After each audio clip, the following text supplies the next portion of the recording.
Hemshech Chaim Beis, Volume 1. We're in the middle of Chapter 176, page 359. Shinun Tes.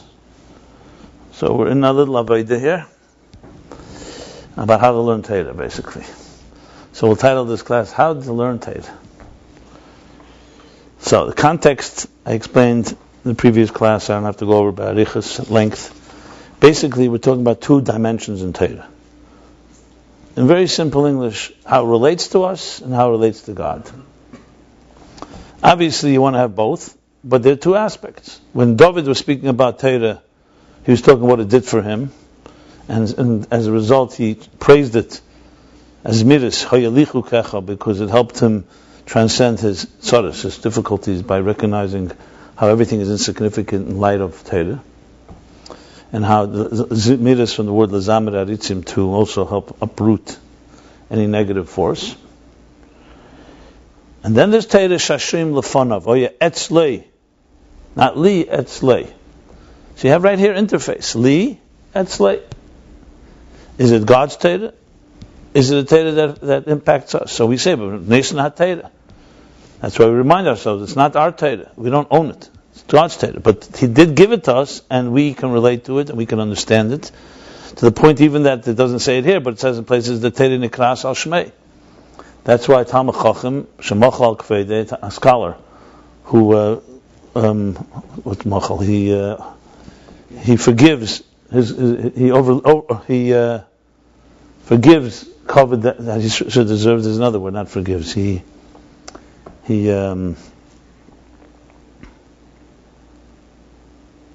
So his covet is machal. Why? Because Torah nikras al shmei. The Torah became one with him. As a result, he can forgive it. A melech, for example, can't, because it's not his covet.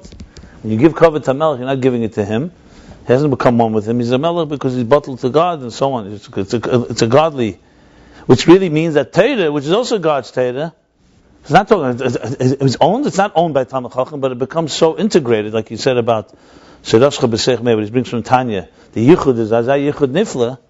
That's why Moshe is zichud Teres Moshe Avdi. How could you call Moshe Teres Moshe? It's Teres Hashem, because Shema Kim Shemasa Nafshe Aleha. So Torah, right? It's Teres Hashem, but then it's become right. Because Torah was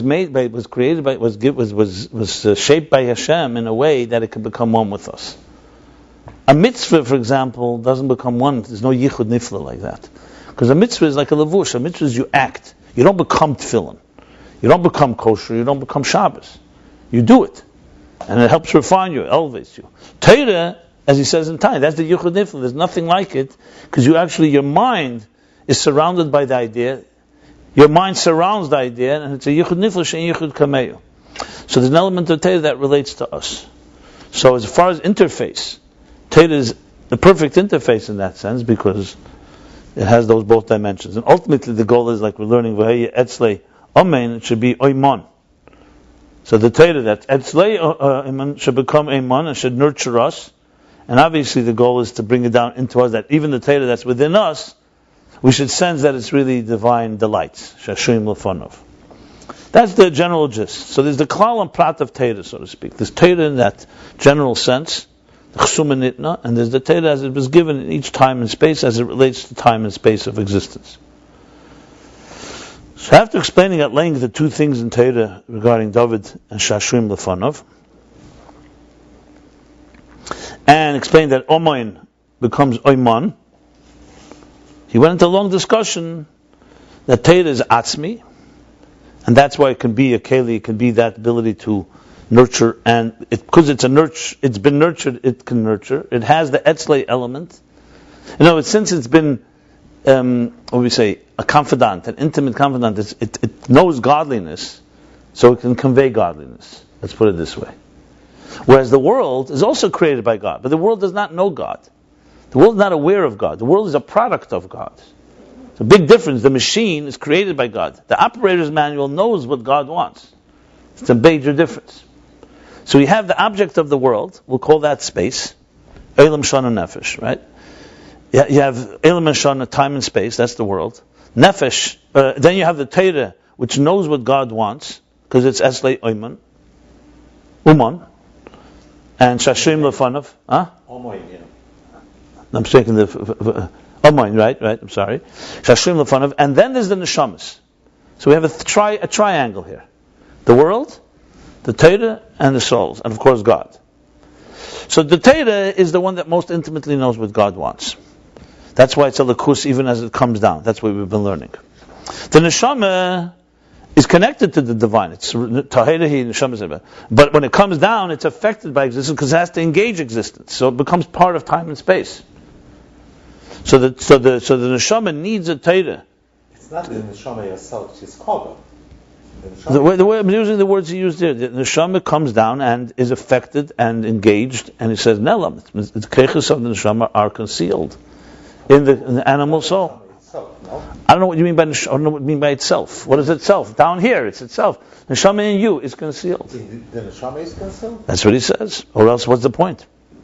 What do you mean? How is it relevant? What do you mean by it? Of course it's concealed, or else there's no Aveda. It feels the same even when she's done. But you do? Give it to the body. About the nefesh and the neshama. I don't know. I'm not sure what you mean by that. Are you talking? So what's the? The neshama. So a whole chapter about. Feels different. The whole chapter that says yes, it's concealed. It's like in prison. The whole piece is it's like in prison. So what? Like in prison means that she cannot give herself to the body. She cannot reveal herself. So Aveda is what's that? I don't know. I don't know what your point is. What you're trying to make is the neshama when she's done. Forget about it. So let's use the words. Read the words. It says b'keich v'salmus. It's completely concealed inside the body and the animal soul. Does it mean that the perspective of neshama changes because it's Yeah. Anyway, let me review the thing. You have a question? We'll ask a question. I mean, the bottom line is makes it very clear that the neshama gets concealed. The Torah does not get affected in the same way. That's why a neshama needs to awaken itself. It needs to be ignited. And so bottom line is that we have this triangle. We have the world where the neshama enters. The purpose of it, obviously, is because to elevate it. So the neshama has to completely be manifest in it. It has to go all the way down, like he used the example of the lever, the crowbar. In order to elevate it, has to manifest it. And the way it works hand in hand with the body and the animal soul, not from a distance, is bislapshus. It's like a parent or a teacher who has to literally go down to the level of the body. So from my understanding of that means it completely goes down. You tell me there's a yechida of the soul? He says, yeah, he also asks, he said, isn't the shamash and asati b'taherehi? Yeah, in its root. But when it comes down, that's how it's affected. He qualifies it very specifically. He says it right here. That's why it's hiskashrus. Why does he call it hiskashrus? Because the soul is not like oyer.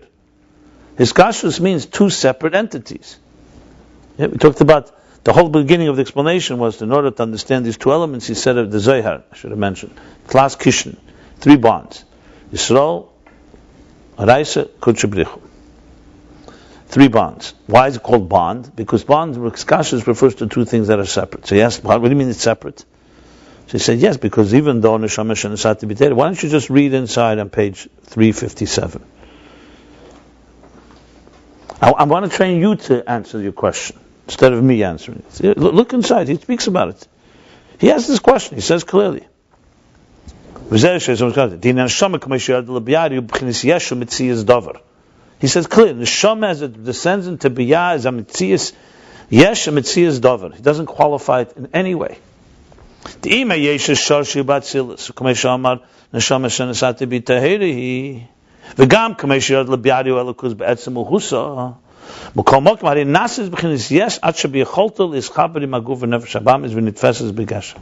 The oz har yunasis yesir b'hakshama k'neida. So anyway, so that's what he says here.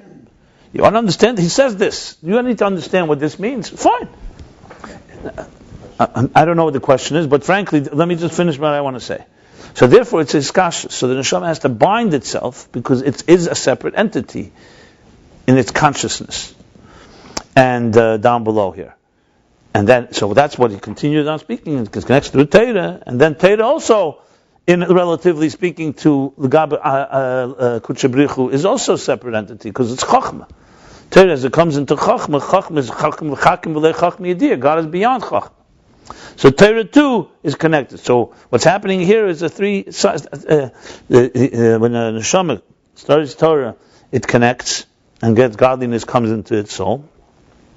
Then the Torah, through the study, the one who's studying the neshama is studying it, connects the Torah to Kudsha B'richu. So the Torah is now miskusher, and that too affects us on a higher level. That's the piece in chapter 175. 176, he began to spell it out into a more practical model. How does it manifest? This is levels. How does it manifest in our daily avodah? So he said there's two stages. So he said this Hamshacha is Limud HaTorah L'Shmo L'Shem HaTorah. Which Hamshacha? The second one. When you're connecting Kudsha B'richu to Torah. To explain this, he says there's two ways in Esek HaTorah. One is Maimar Azal Me'ikori Ki Ovid Inish Adaita D'Nafsh Ovid. And initially, we begin stage one, Adaita D'Nafsh, that means Li. It's about what the Hamshach of the Torah was in. Like he says, Pirush HaPashit Miskashran. You learn Torah, that the Lakus should be revealed in your soul. It's concealed on its own. And you learn, when you learn Torah in the morning, we're still saying, that's the limit of Torah that we do in the morning before davening. Its primary thing is a warm-up. It's igniting the soul after a night of sleep. It's igniting it that it should be awake. And then you can go into davening and really bring it ablaze, so to speak. Like we said yesterday, warm-up, exercise, cooling down. Or integration, if you wish. Okay. So that's the first step. It's very clear. Then he explains what this means at length. Why? Because the way the Neshama B'guf comes down, he elaborates what he said earlier. It comes down that it becomes a yesh mitzvah, that it's his almos. A soul here is inside your body. The soul is nowhere else. It's right inside of you. So to say the soul is alive and kicking, it's not. Where's its consciousness? It's right now trapped inside of you. It's up to you to do, either you're going to reveal it or you're not going to reveal it. And you actually say, just like you say Golos HaShechina, you say Golos HaNeshama. In Tanya, in Perek Memvav, he talks the whole thing about when Yaakov, why he cried when he met Rachel. It was the Bechiyah of crying because the Neshama went down and is so trapped. So why does the soul have to be forced to come down here? If it retains its, because it doesn't want to come here. Is here, it is trapped. It cannot express who it truly is. And therefore, now of course in its deep unconsciousness it retains its personality, but it does, what practical purpose does that have? Neshama in Gan Eden is not fettered and limited by Elam Hazeh. So it can learn Torah all day. In this earth, it is now bound to us. And it could be taken into deep Golos. Because remember, when you do an Aveda, your Neshama is part of it. It's not a detached, neutral partner. That's why there's the whole Gemara, when Tchis HaMesim comes, the body will blame the soul. The soul will blame the body. So God says it's like a blind person on the shoulders of a lame person, a cripple on the shoulders of a blind person. And he puts them both together. They couldn't do it without each other. So body is inanimate. So the soul is part of the process. Now obviously you could talk Yechidah Sheba Neshama. Obviously there are dimensions of the soul that are never affected. That's what he said, Tahirihi. Everyone says Neshama Shenesat to be Tahirihi. But at the same time the soul manifests here. And remember, the purpose of existence is not the soul that's on the unconscious. To say someone will say he lived 120 years and my soul was fine unconscious, is not a justification. What did you do on your conscious level? That's where the Avodah is. The whole purpose is what we see and what we hear. It's not someone will say I'm a Jew at heart. Yeah, we all a good Jew at heart. Ani yeshenu v'li be'er. Even when I sleep, my heart is awake. That's a limud zchus for others, and that's obviously there's always hope. But that's not the purpose. No one's going to say la yidich men nidich is the tachas hakavana. That's just saying that ultimately a divine thing is not going to completely get lost. And even that needs to be explained because you have Kodesh and you have She'elam Chelik Le'elam Haba. Not so simple. So the famous sikha from the Rebbe about Yerovam ben Avad. Chazal said She'elam Chelik Le'elam Haba. The Rebbe was crying. Who Kodesh? It's Karol. Who? Real Karol? What's Karol? He was crying. Yeah. But the fact is, the Chazal say it, you need explanations. The bottom line is Kodesh is serious. It's not a joke. And Elam Chelik Le'elam Haba is not a joke. It's not. These are very deep things, and there's entire discussions. And I'm not going to go into that right now. I have long essays I've written about this. Bottom line is the real consequences. When you misbehave, you do something wrong. It's not. Who cares? The neshama is perfect anyway. That's not a way to think. That's a good limud chus when you're dealing with someone else. But you can't think. You don't look at yourself that way, because then the whole Torah mitzvahs falls apart. The whole Torah mitzvahs is meant to actualize Torah mitzvahs, and he explains why. Because that's the purpose. It should come down in a concealed state, like he says, like the lever that picks up the weight from the bottom, and the soul has to struggle every day and every moment with the body. And it's a battle. It's a battle all the time. And I don't think I need any proof of that. If any of you have won this battle, I commend you. Is there volitional participation? But I don't know. But what I'm saying is olive beis mamish. Yeah, all you got to do is open it the whole time. There's a battle forever. Right. And that's it. Why is there a battle if everything is just so sweet and glory? But is there volitional participation in the neshama in a hate? Absolutely. I just gave you a whole Gemara that says it. Of course, a dead body can't do sins. But that's a nefesh. I don't know. This distinction is your own. I don't see he's making such distinctions here. He just said the neshama becomes yeshem etzias davar. That's all I saw. Right. So you're bringing other memorim. No, Fine. I'm not bringing anything. I'm asking the question. Do you tell me the difference between nefesh and neshama? Then we can talk about it. One has the esabakus. One just has its own interest in life. Nefesh habamis you're talking now, or nefesh halakis? Nefesh halakis has its own interests. Knows our godliness, likes godliness. Where's the distinction comes from? Somewhere. It's your own thought. Nefesh habamis is interested in. Hold on. You asked me a question. I said it says the neshama, nesat tahirihi, comes down and becomes mitzvah yesh. Yes. So we're talking about the nefesh halakis here. It's a And then, but he asked the question. Then he answers. Says, "But it comes mitzvah yesh gomer." What are you saying? Okay, so in other words, the loses is what is the problem? I don't understand. The neshama becomes part of this life. Yes, that's why it's forced to come. And the neshama is part of our existence. And it loses its perspective, and it takes up the perspective of Nefesh. Why do you create your own words? He doesn't say it loses its perspective. Its perspective is concealed, and for all practical purposes, now the neshama is a concealed state. That's it. But the question was it participates. I don't know. Whose question? Yours? Mm-hmm. I'm not answering your question. I'm learning what it says here. If you understood what it says here, you wouldn't have any questions. First understand what it says here, then ask questions. Well, I did understand what it said here. Okay. And that's why I asked the question. Okay, so I'm not sure what the question is. Your question, his question, I'm not. To me, it's very simple. He says the neshama is concealed in this thing. You're telling me it's not? Look at every one of us. No, I'm not. What are you saying? Your neshama is what? Is concealed or revealed? No, I didn't say that it was not concealed. What I said was that does the neshama want to eat that steak that same way the Nefesh habamis wants to eat the steak? Why don't you answer the question based on what he says here? I'm confused because it says it means etzem elikus. Nevertheless, it's Haksham of Yosef. I'm not sure which way to go. No? Etzem elikus, etzem elikus. Nevertheless, it can Haksham of Yosef. Yosef Haksham. You're asking if the neshama is asked its opinion and is allowed to speak, or you're asked if the neshama is not allowed to speak and it's asleep? The neshama puts forward opinion. It likes the steak just as much as the Nefesh habamis. It's steak concealed. How much is it concealed, or is it participating? That was the question. Both. Because it's concealed, it could participate. You're asking a different question. Who decides? Is that what you're asking? No. Just enjoy this and then follow. Anyway, the bottom line is Nefesh Lakis is Neslabish Nefesh Habamis. That's very clear, and it's involved and it's accountable. That's the bottom line. Whether it's that is its initial that is its core will, no, but it's like prison. When you're in prison, you have to follow guidelines. Sometimes that are not what you like. That's called golus. Let me ask you a question. When you take your hand, God forbid, somebody takes your hand and does something wrong with their hand, is the godliness inside your hand that is giving you, that you could not exist without it, sustaining you every second, is it doing something wrong? Are you liable or not? I didn't ask that. I asked the question. You asked the question, I asked you a question, exactly the same question. I understand. So the godliness, so what he says in Tanya, very simple. You're taking Reisha Shel Melech, you're taking the king's head, you're taking the energy God gave you, and he bound himself. He allowed you to control him. He allowed you to control and he allows you to control your neshama where it's going to go, and you can take your neshama to the depths of the worst places.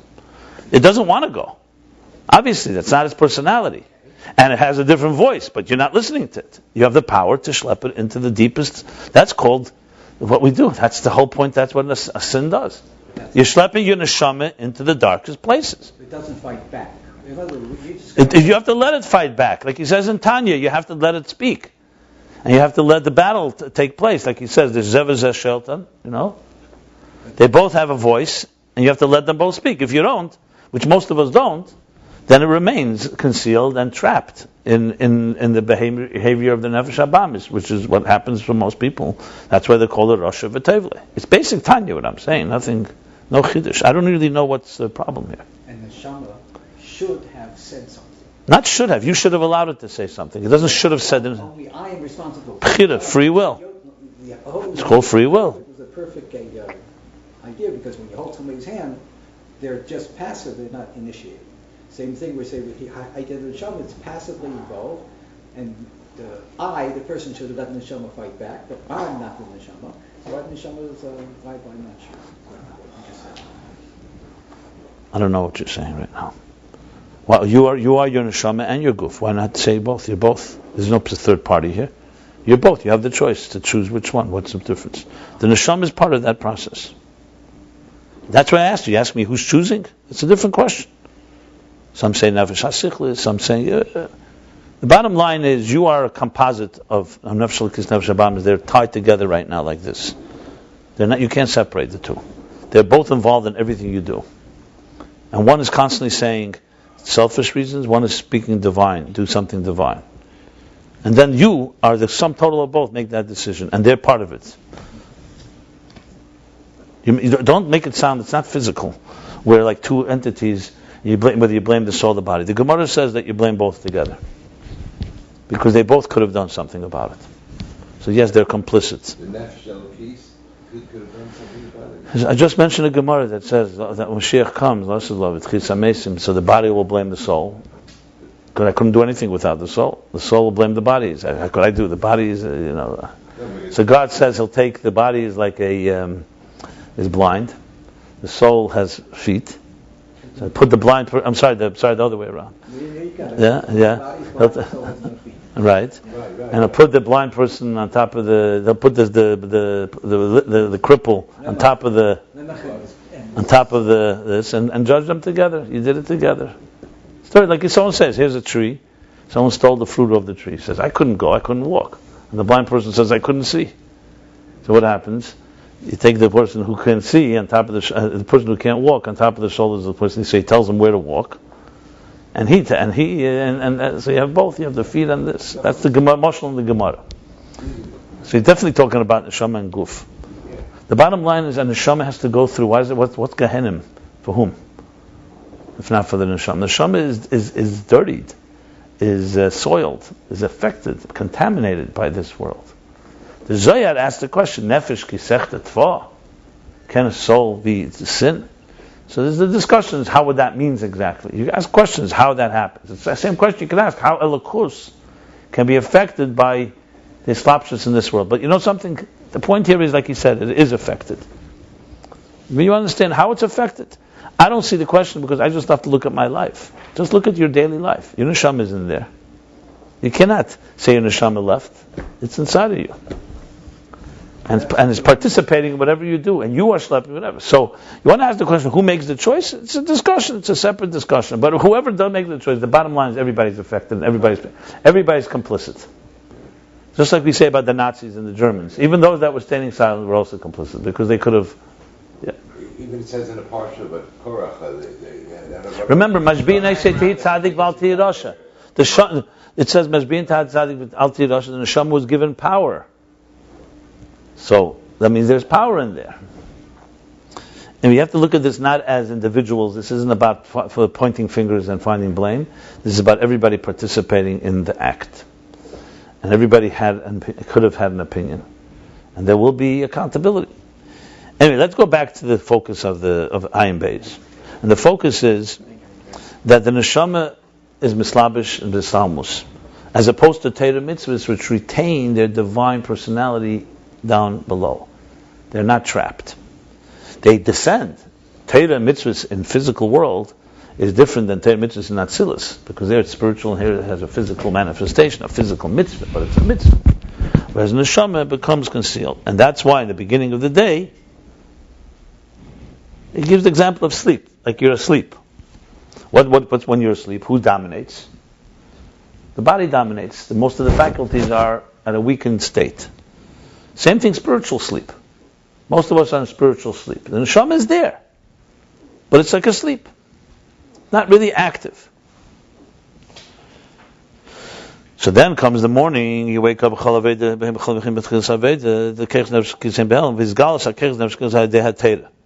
through Teira, you ignite. No, that's not. It's my fault. It ignites the soul, and that's Nikra Eiz V'Tishia. It weakens the Nefesh Habamis and gives power to the divine soul. And that's the beginning of learning, the beginning of Teira, the beginning. That's the first level of Teira. Then he speaks about davening.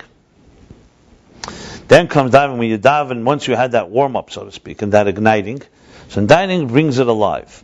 Brings into like the flames are now, it's a flame. The soul is now not just ignited, it's burning loud and clear in passion with Ava V'Yira. That's davening.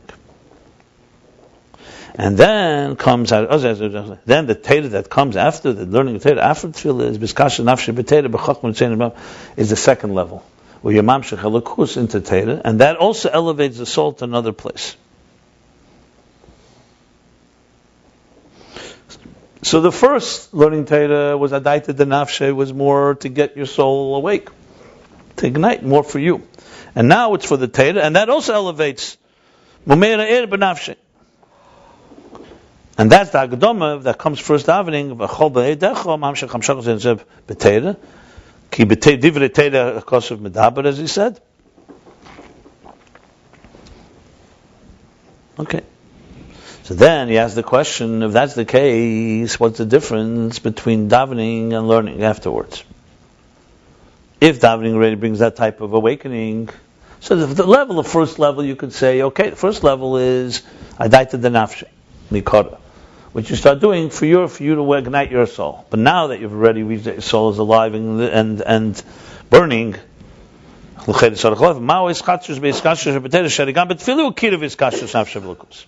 and that itself, that you got to this kiruv through Teira after Tefillah, also comes because you awakened it during davening. And he said, Yesh Leimer, two ways. We learned the first way, and I'll just sum it up, and then we'll continue the second. First Eifen was that Tefillah, even though it is Kiruv, but it's in a form of Rotzeh. It's not integrated. It's in a state of a burning flame. It's restless. It's reaching. It's yearning. Teira, on the other hand, is Bisyashrus, is Shuv. Afterwards, you sit down, you integrate it. It's like what we said, running. The running is that they're learning. After you run and you've already gotten your energy, the exercise, then comes the period where you integrate it back into life.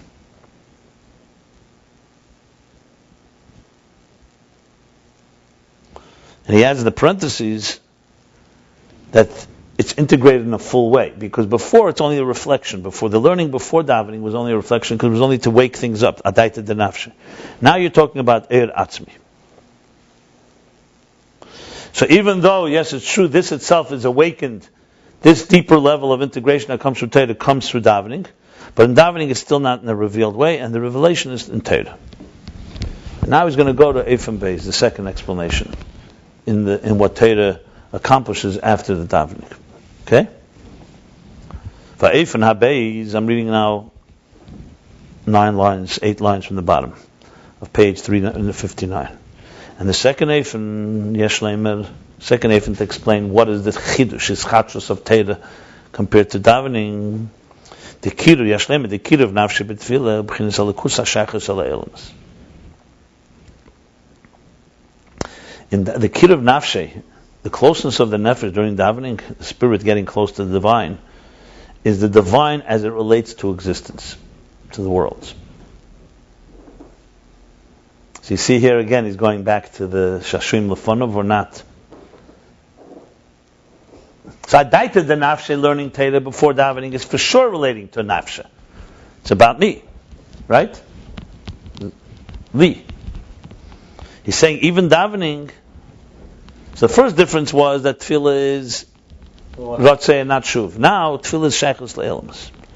The hayizbonanus b'derech klal be'ezem adrege belakus sheti hayizbonanus. Contemplation in general, in whatever level of the divine where you have that contemplation. How do you b'derech klal belakus ha'sheich le'elamus? That's in general the divine godliness as it relates to existence. Meaning only a reflection. In the core essence of the divine, it's not possible contemplation. I'll explain this in a few minutes, all these different levels, but let's just read it. Because also the contemplation that we learned earlier, remember we learned about contemplation, Mevin Dover, Metech Dover, if you remember back then. We learned there's two levels of contemplation. Chatzenius Bina, Pnimius Bina. He said, there's a contemplation where you look at existence, you realize the divine power that's within it, the energy, there's the energy within it. You can relate to it. It's called. But then you come to the next stage where you realize that whatever you see of the divine in existence, because God is giving me life, I'm breathing, my heart is beating, the blessings we have.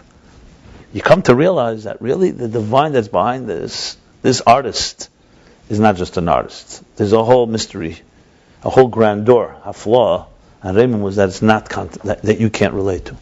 Called it before you did Ashlila, or bottom line is it's a flaw.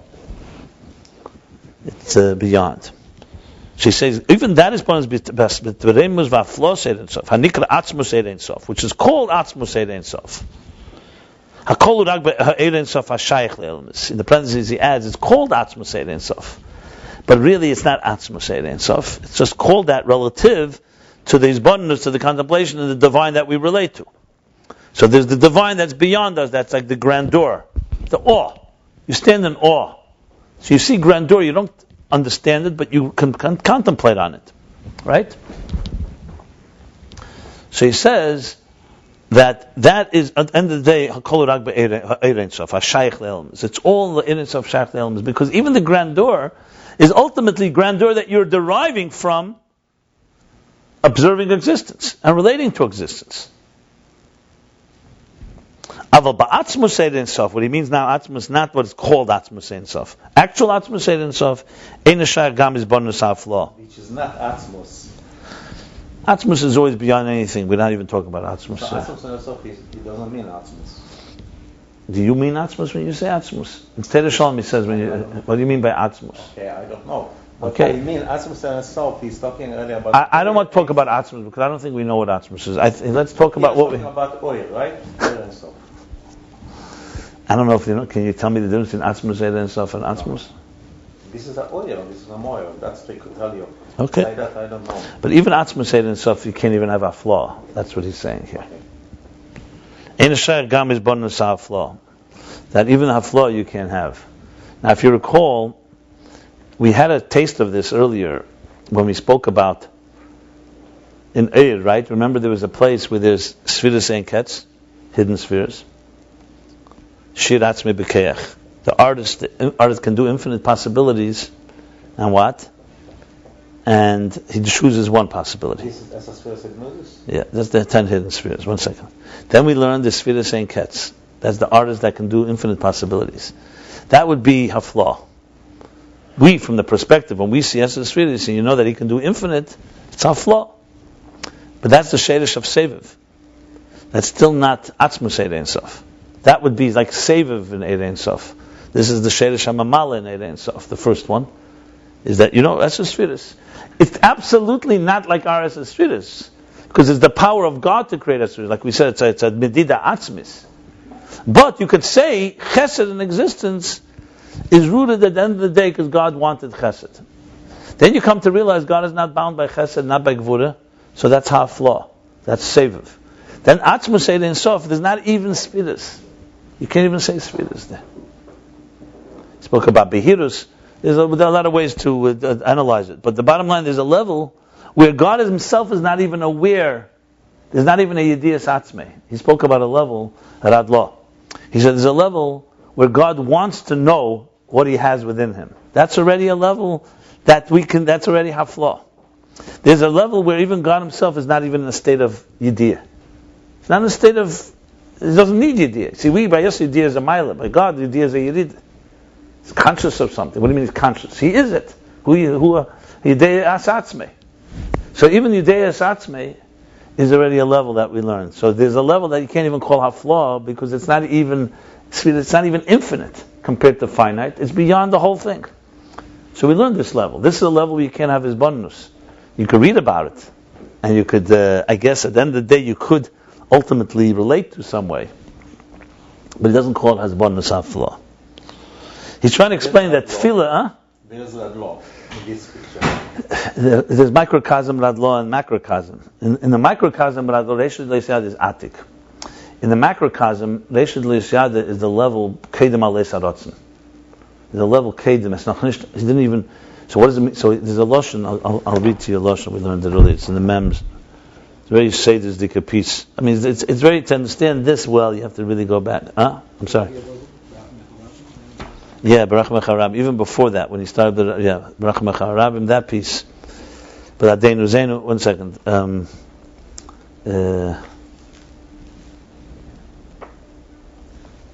Not so early.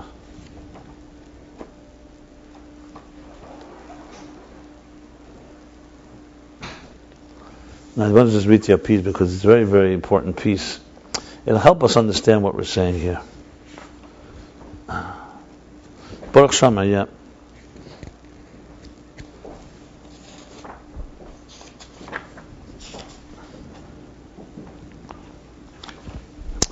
She just behelim baratzon over the gila atzmi. So there's a level where he says like this. Baruch Sha'amar. He speaks about Baruch Sha'amar, Baruch Hu. He says Baruch Hu. Hagam shebehechach leimer. I'm reading the bottom of page 130 if you want to follow. Sharotzim gam kedem hashara kel batzmi kol ma sheisave. Hine zeu behelim legamri barotzon haklali. So we use a Muslim pshari echzalakah. There are times that no one else is aware of what you're aware of, right? Your thoughts. But then sometimes you're not even aware yourself what you're aware of. You yourself don't know what you're thinking because you're not conscious of it. So he speaks that b'chlal in self lifnei tzimtzum is gilul atzmei levad. But then there's a level. Baruch Hu is already a hamshach helm. You say Hu, there's a helm ela gili, but then there's a level that's before that is not even gili la'atzmei. So Sharat Tefillah uses lashon shehu b'chinas yedidas v'ashpolas atzmei leida masha b'retzeinei. So imagine the Nisava Kodesh Baruch we say is Nisava in Atzmos, right? Let's say in Atzmos. Avataiva sagt man stuck in kasha, right? Why? Because why is it stuck in kasha? Stuck in not because of kasha. There's no seichel over there.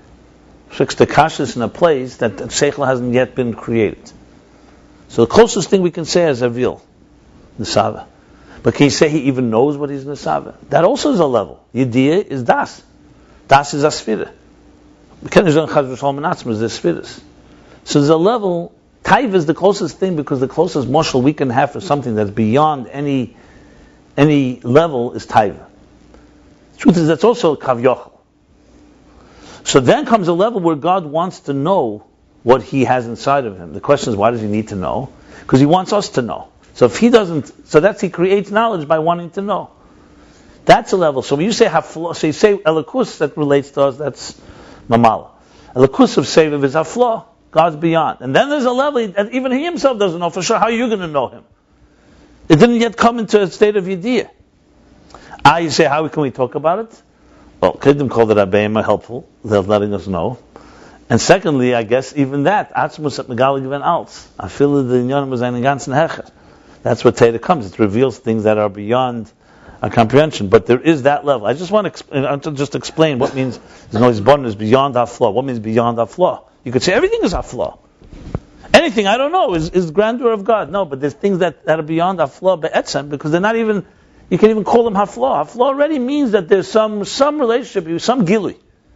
Haflaw is a sensation at the end of the day. There's a state that's b'chal stuck in gilui. Verstehst du, was kommt davor?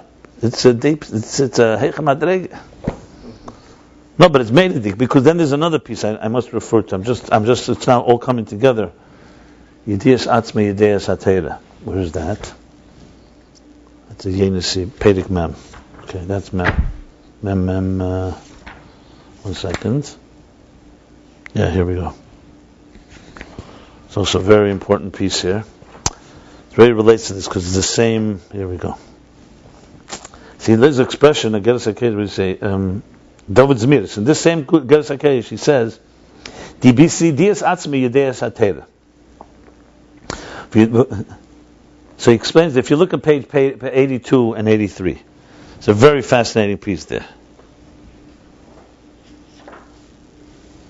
So he says, Yedias atzmi Yedias hatera.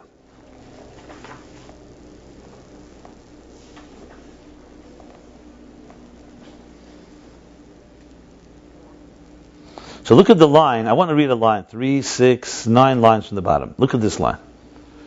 And then you can go to your kalim from this line. He says, for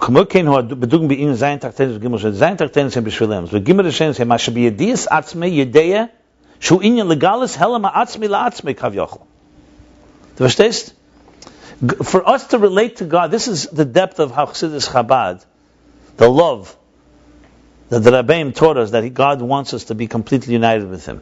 That He's ready to go be Megala to Himself, His Helam Atzmi, which is L'cheir Astir B'nei Abei. Atzmus doesn't need to be Megala Himself. To Himself. But why does He do that? So let's read on. So what does He say? I'm skipping a few lines.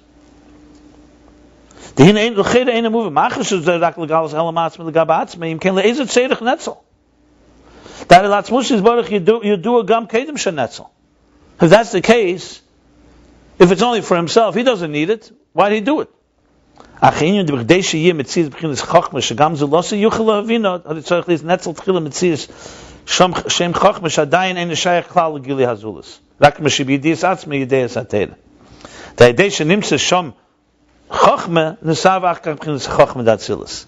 words, if there was no Yediyas Atzmei, there'd be no Yediyah from outside. Which shows you how deep the connection. Because you could say, what do you mean? God can create, we should have knowledge. He doesn't have to know it. But then you don't have a relationship with Him. In other words, it works like this. Let's talk in human beings. I will never know you. Right? The deepest secrets inside of your heart, the mouth cannot reveal. You can't express in words the depths of your heart. But let's say you love somebody very deeply. Can you express it? The problem is, it's not whether you can express it, there's some things that are not expressible. So I can tell you things that relate to each other, but I cannot express the inexpressible. What the Eibishter did was even deeper. He expressed the inexpressible to Himself, and then that allows us to have words to understand even His inexpressible side. Versteht ihr, was kommt davor? So b'meila kamira matzir in them. Right, exactly. This is the first question Avram asked me. What's Shmai? Das ist Shmai. Had gemacht das Shmai. What, he needs a shame? He doesn't need a name. But if without a name, there's no handle. Shame is kodum. Yeah, exactly, because the shame is tzart wegen sich. Sich gegeben an Nomen. That's why I couldn't answer it, because this is even beyond the floor. Yeah, ultimately, yeah. But you can get to it when you begin to understand. You don't have to do it like this. Have to nothing. There's no have to nothings. But able to make us to know Him. What's wrong with wanting? He doesn't have to. Wanting is also good. When God wants something, it's also fine. But at gewollt wel nech. At gewollt wel. Right. He has to want to want. Green is speaking English. Foreigners. You get it. It's intuitive. I'm saying he has to want to want. Yeah. Anyway, I'm just going back here. Now you'll say to me, where do I know that this is relating to that? I don't. It's intuitive, frankly. I just see the words, and it just brings back all those chapters earlier, and I don't think you could understand it without that. That's why I'm making the connection. If he would say, so I want to qualify that what I said is my understanding of this piece here, not necessarily the Feder says it here. Someone has a different interpretation by all means. But you can't ignore this is the same hemshech. So there's something that seemed very much consistent. So the case of love is that we know who gives the wants us to know. And that part that beyond that is... No. What did I say? Well, I don't know. I'm not going to go that far. I don't know. I can't make these levels exactly. I could only say is that hafla is that we can relate. There's something to talk about, and then there's a level that's beyond. That's completely beyond. That is even the Yedias Atzmei. It doesn't even have the Yedias Atzmei. I'm not sure which level is with. Yeah, based on what I said, hafla is already some type of gilui. Yes, it's a gilui, not us. It's a divine level. Like we say, Shashrim Lefanov, how high does that go? What's Lefanov? Is that Yedias Atzmei or it's not Yedias Atzmei? Because in Tanya, against the case Kunzachan, he says, Yedias Atzmei Yedias Atera, that's what David missed. So Yedias Atzmei is already a Yediyah according to this. What about, there's a level, in other words, even higher than Shashrim Lefanov according to this. It's not even Shashrim Lefanov, there's no Yediyah. But you could argue Shashrim Lefanov, who says that's Yediyah? It means delights, like Taiva. You can say he's not even aware of it, it's just connected there. I am sure it goes all the way up. I hope he spells it out, would be good. We'll not going away from this. One thing I pledge to you, okay? Whatever I can do to explore and explain anything to the fullest, I'll do.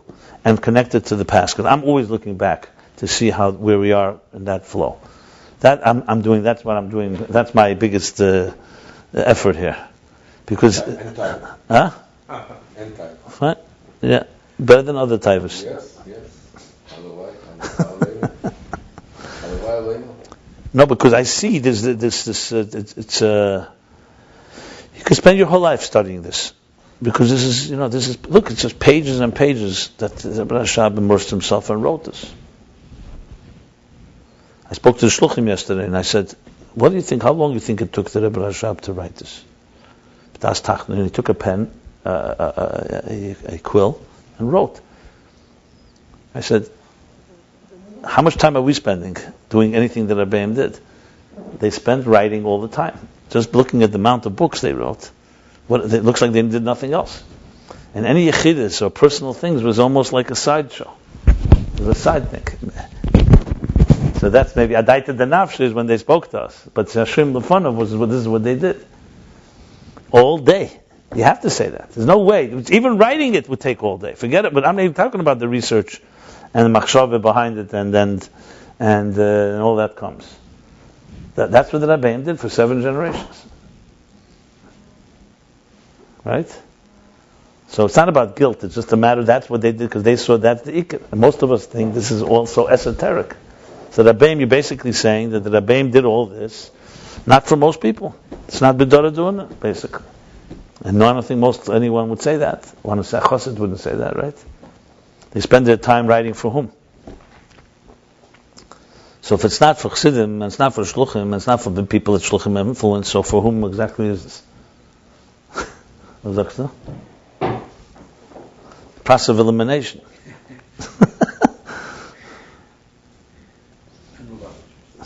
So I think if you just love the Rabbeim on a personal level, you have to love that they spent all this time. If I loved somebody, I want to know what they wrote. Would you agree? That's what my wife said. I first loved them because it is. So tell her that before you loved her, you loved this Elsa not reading all the time.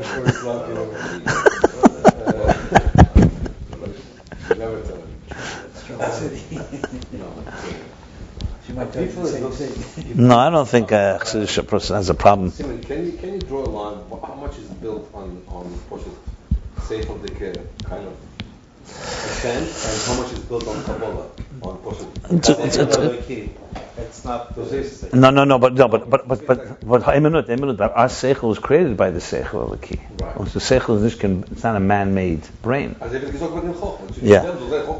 Your question is an excellent question. I'll tell you the answer very quickly. I don't think that two people are the same. First of all, just like Ein Dei Sein Shabbos, we're different thoughts. So also, our levels of comprehension are different. Like, you may be very good in Bina, another person being good in Chochmah, another in Das. Some people are excellent in the Emek, Sinai, Eikad Harim. So I think that a person has to really, Mashpia, I guess it can help understand the way their mind works. And because different minds, I know people, for example, just like think of Fabrengen. Some people sat by Fabrengen, and what grabbed them was just the mood, the niggin. Others, the Rebbe sitting there. The others, the Haskalah. Sometimes Avort. And you say one is true or not. They're all true. It's Emes, Etzem, and many people taking from the Etzem different ways. Very individualized. And you wouldn't say, if you didn't do it my way, you didn't have the experience. That's Nicht Emes. And I think the same thing is here. This is a mechanism, a model, that gives us, we all have Esesfiris inside of us. It says in Tanya, the faculties of a person, Nishtalshlu Mehen, evolved from the Sfiris above. So with the Sfiris are active right now inside of us, but it's not the same way active. One person's Chachma is different than another person, as I just said. I think the way you want to look at it is to take this model, and when you start studying this, and see your way of relating to it. I explain it the way I relate to it most. But it doesn't mean it's the only way to explain it, or the only way to relate to it. Some people relate it very intuitively. You sense, what does unconscious mean? So some of us get it right away, unconscious. Not that because we see it. We have a sense of the unconscious. Others can talk about it more. I don't think there's a one way. The key is that you want to integrate this, not your own thoughts and other ideas. But how? I can tell you right now, we never really did this. If this was a really so-called advanced class in the sense where we were really looking at how we're processing it, I'd want to hear how you process this. Then I can tell you what I think is the best way for you to go in that direction. But there's very many different ways to learn a piece. Remember, the Rebbe Rashab did not write it for one person. He wrote it for all of us. I try to cover it from different grounds. There's a lot of intuition here. You just have to have a chush, a sense. But there's a lot of haskalah here, a lot of logical statements too. I don't know if there's a contradiction. I think it comes together. It's like when you look at a piece of art, or you listen to music, there's parts of it you can quantify mitzechel, but there's parts of it that you just have to hear it. There's a music to this. When we're learning it right now, there's a music to this. But it's not just pure music. There are words, and we have to dissect it. It's hard, to be very honest. To really appreciate Chassidus, you have to combine two very different parts of the brain, the right and the left. A part of it is very rigorous mathematical, scientific thought almost. And another is very musical and very intuitive and very more hergish. And you really need to do both. And I'm sure you all relate to what I just said, right? There are times, you read it and you're reading more, okay, I want to understand the technical. Then there's a whole part where you just get a sense. I don't know what you prefer. I try to do both because I can't, even though I'm creative and I relate to the musical, but you can say, but to me, I don't really want, I want to be honest about it. I wanted to do it based on the mathematics of it because it's not my intuition. So really, it's about reading it again and again. Sometimes I read something, and 10 times later, I read it the 10th time, I start saying, now I get what he's saying. Reading now, some of these lines, I read them earlier. You start reading them, you start seeing what's he saying. It's not just words.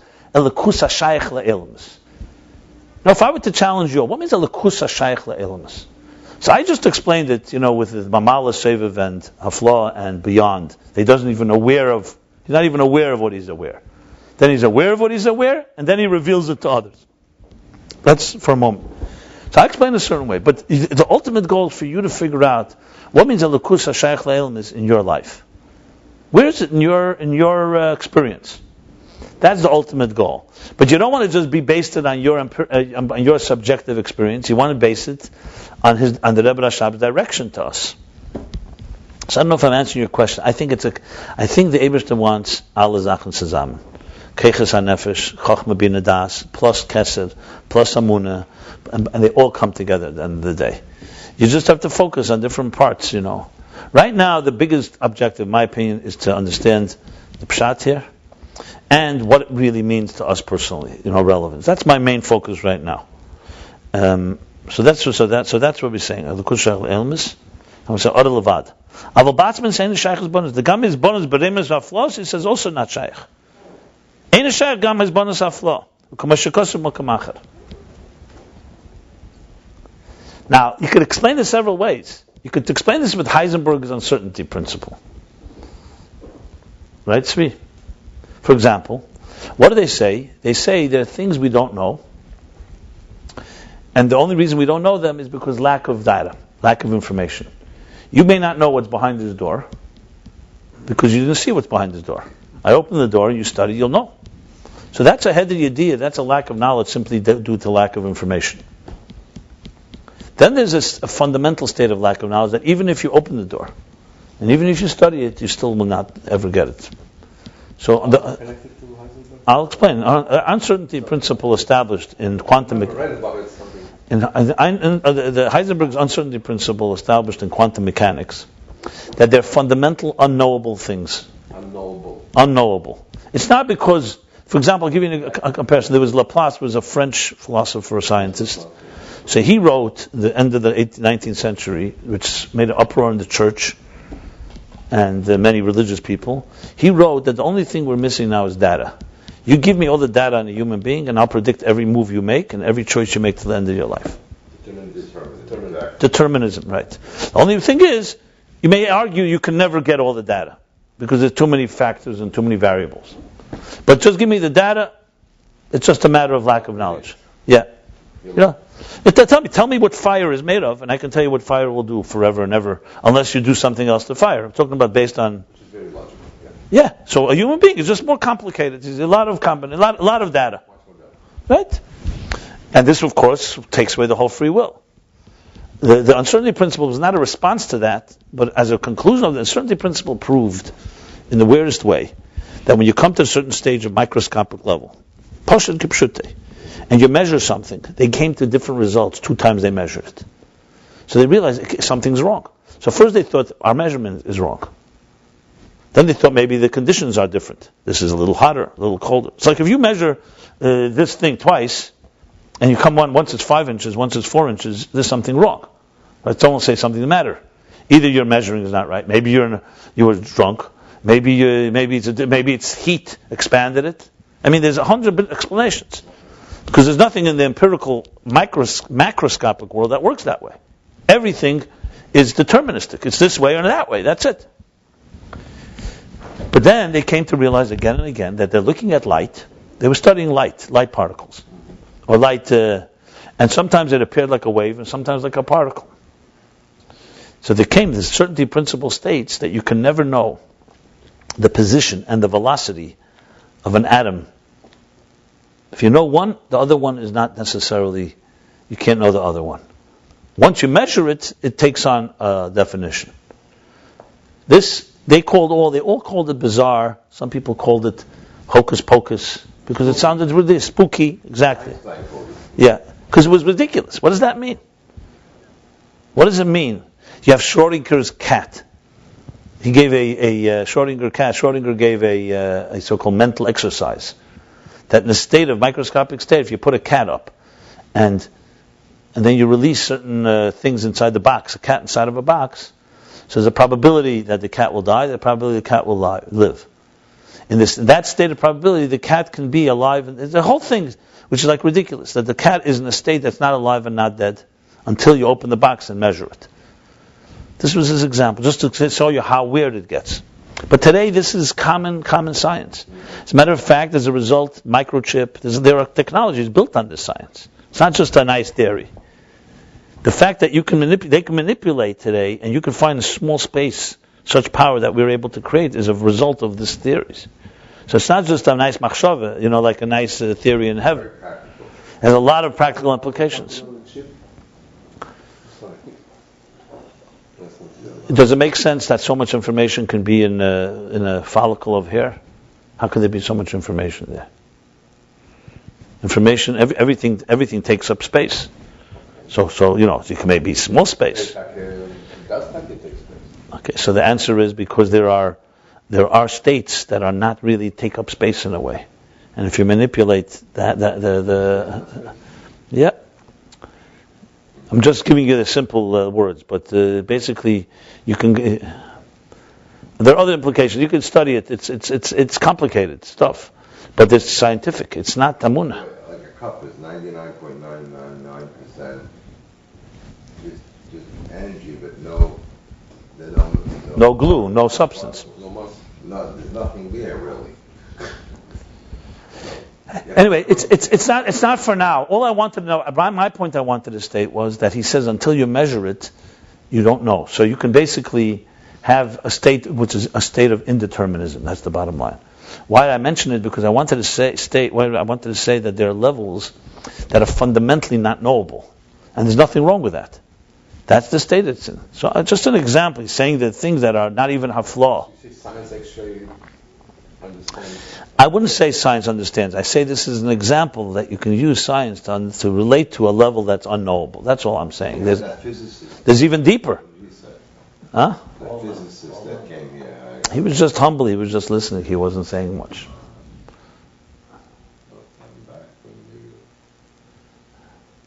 We'll get there. We need somebody who knows physics very well and really can get some of these ideas and really starts. I think he's bottled.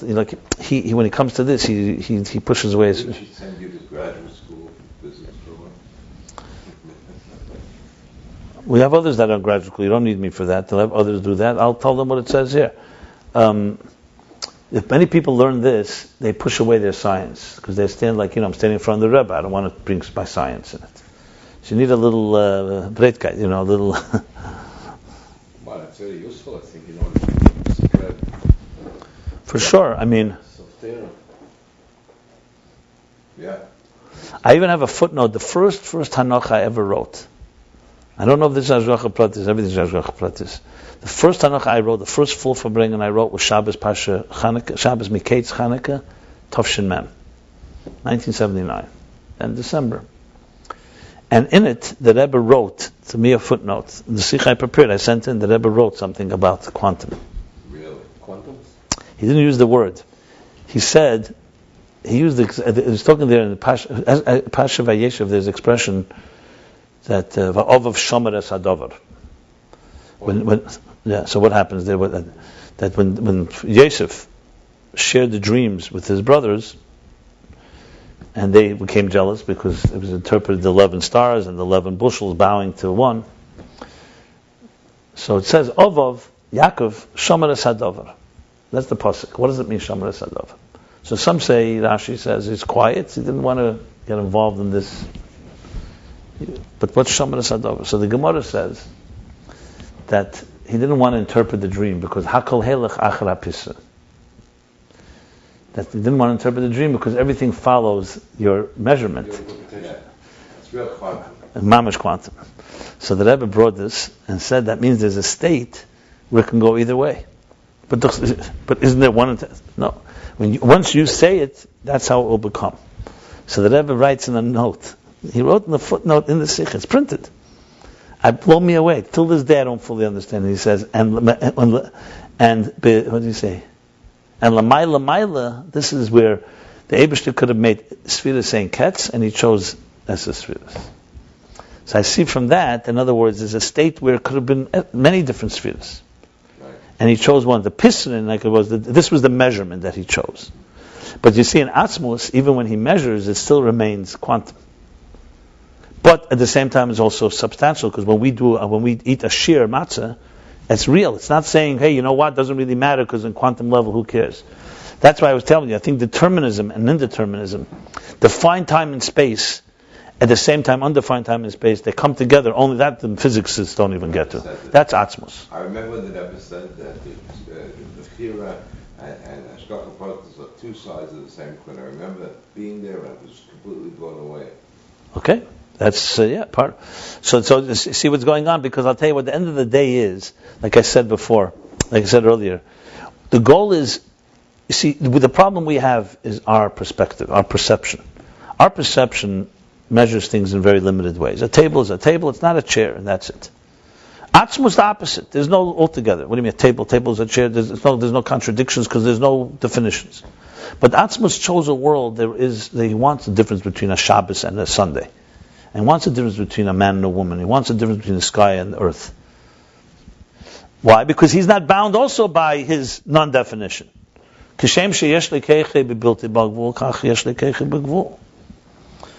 he has a state where he can both have, that's why you can have microscopic indeterminism and macroscopic determinism. And it's not a contradiction. The physicists don't have a solution to that. They don't know how to reconcile the indeterminism. We're godlike because we have the... Exactly. And you know when we're most godlike? When we're full of paradoxes and contradictions.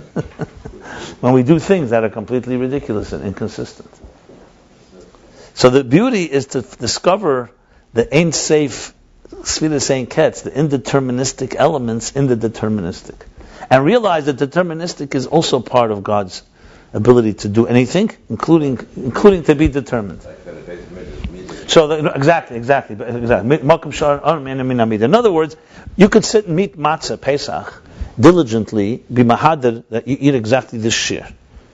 So you can be doing it like a fanatic, obsessed, because you were trained that if you don't eat this shear, you may burn in hell, or whatever your superstitions. Or you may do it because you mezbein and atzmus, who's b'chlal l'maylo kol hagbolos, chose this way. It's completely different perspective. It's completely coming from free spirit. It's not from Hagbal. It's not from if I have to do it this way because I'm kvetched in this. It's coming from Bli Gvul. But Bli Gvul wants Gvul. That's a whole different.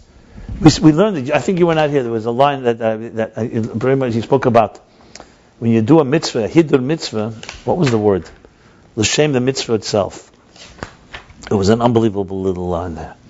Let me just go back to the moment. Where was it? Do you remember where it was on top of the page?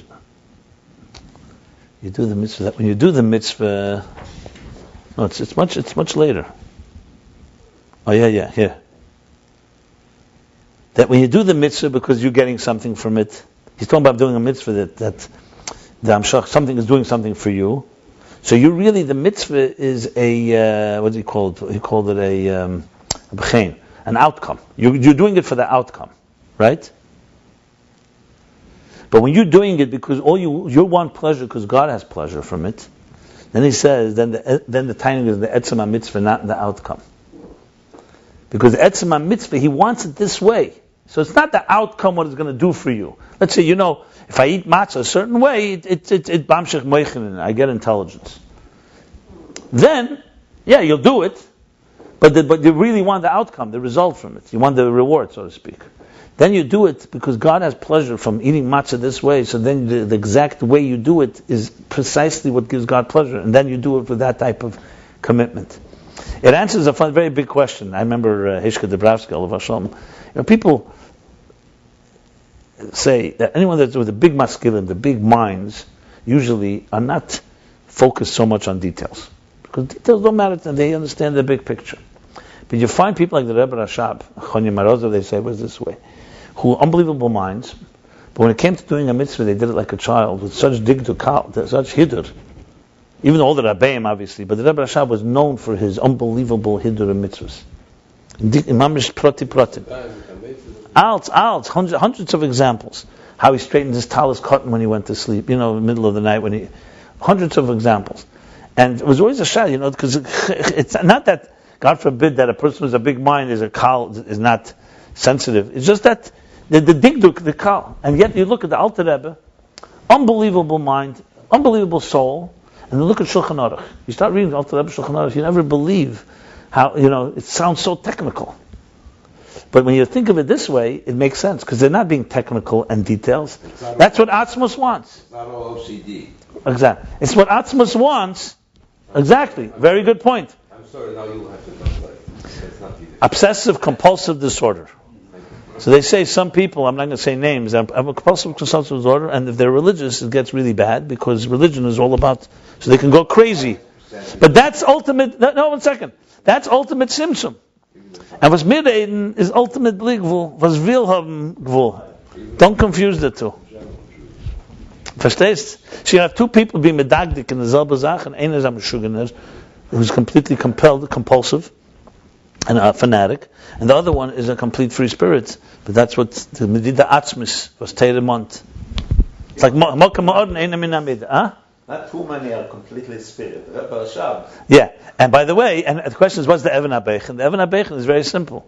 You see, if somebody crosses them, what they do. You see how kind of Ahavas Yisrael they have. The one that is done positive is not going to be tolerant of anyone else. And the other one is doing because the Eibishter will has it, but he has an open spirit and he can relate to other things too. There are ways to measure the difference between OCD and someone that is like that. I just saw a good word from the Rebbe Lech. He says, why is the only us in the Aleph Beis called Tzaddik? Why Tzaddik? What's a Tzaddik? The letter Tzaddik was earned the right to be called Tzaddik. He says, because Tzaddik is the only letter that has a Yud on top of it. So it carries on his shoulder a Yid. Someone that carries a Yid on his shoulder deserves to be called Tzaddik. 1 second. So then he asks the question, but Aleph Atachecha Yud. He says, yeah, but it also has a Yud under its feet. So if you're carrying a Yud on top of it, and meanwhile stepping on others, a Tzaddik coming initiative. It's good for the 3 weeks. It's like another Rebbeinu Shishra said, when you have a Yud on a Yud, it's Hashem's name. Yeah. But this is only if the two Yuds are on the same level. If you put a Yud over another Yud, it's nothing. It's a Shavah. The Alter Rebbe actually teaches an Aleph the other way. As a Yud Lamata and Yud Lamaila, Yud Lamata and the Kav Machaber. The only time that Rebbe made a little drawing, I might as well tell you the story. It's not related, but why not? I remember once the Rebbe gave out a sikha. It was Chof Cheshbon Tavshin Mem Dalet. And on top of it, he edited it. On top there was a drawing. He made a picture.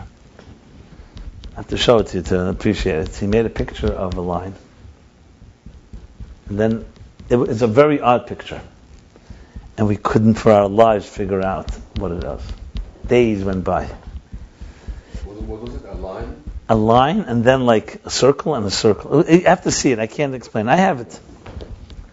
I went crazy. I could not figure out for the life of me, what is this picture? It made me crazy because I really wanted to know.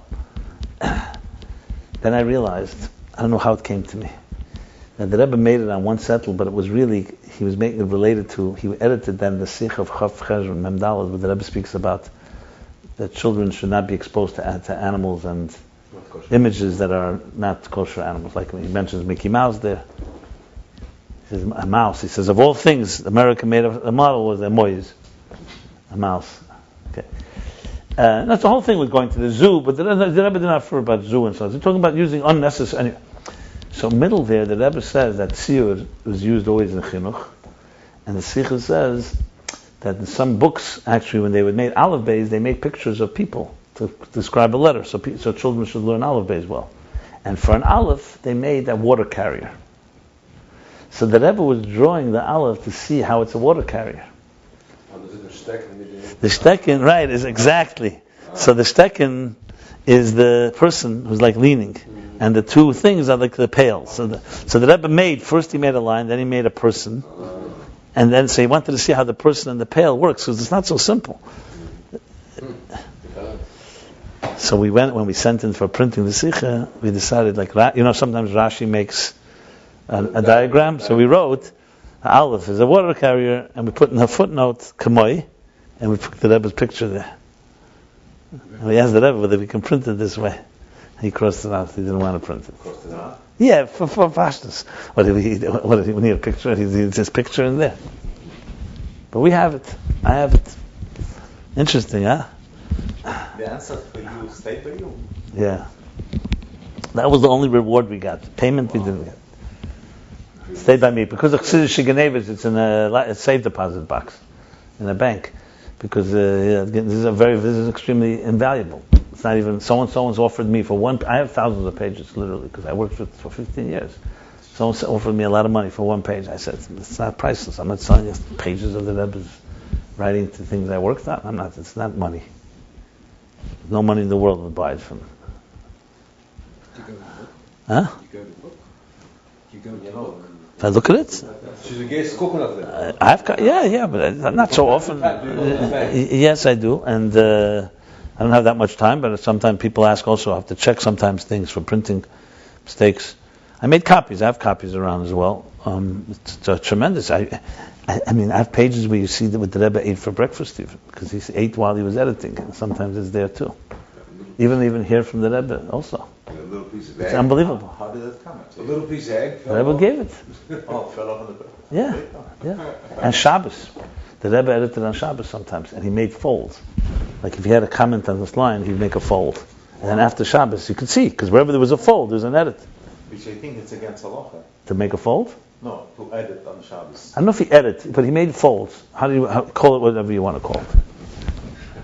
That's nicht mefarsim, but he made edit for sure because the Sikha came out after Shabbos, and wherever there was a fold, there was a something written. So what are the folds? I don't know if that's not allowed. No, I think If you're learning, and let's forget it. You're learning, you want to remember this piece. Can you? handle and shamayate. Okay. Yeah, but there's no candy. And no I candy. hear it. I don't know. I hear you. If you No, write, but if you write for a test, for example, that you could correct something, you could forget. Okay, no, I hear you, but I'm saying if I'm learning and I want to remember this line, am I allowed to make a fold? Why not? All the Kabbalim are making all kind of. Yeah, sure. Yeah. So. Getting a paper clip, how much the shmada was. Okay, let's go, guys. What's happening with the Atzum Seder? So his bonus is a shaykh kenaflo. The gam is bonus. It's a pleasure. You know, in Israel, my father told me there's a guy that is paying $1,000 or shekel for every letter that the Rebbe signed. If you got a letter from the Rebbe, Who's this guy? I have no idea that's my father, but it came over to him also. He didn't want to do it. You can find on eBay things selling the Rebbe stuff. Not a lot, but you find. My son's letter in his bar mitzvah. I had somebody read it. Next time I was gone. Oh, wow. I went to Olei Torah. For someone to steal a personal letter, that's ridiculous. That's He said Chassidish Genev. yeah. They're not lost to this. I didn't know what I first bar mitzvah. V'hinei, let's read a little further. V'hinei b'psuka de zimra emer. Okay, so what do we establish now? That tefillah is giving Eifen Beis. Why is tefillah not Torah? Because tefillah is shaykh le'elamus. So in other words, through tefillah you can only reach ultimately to thing that's related to existence. Obviously, he's going to lead here that Torah can lead you to places that are even beyond.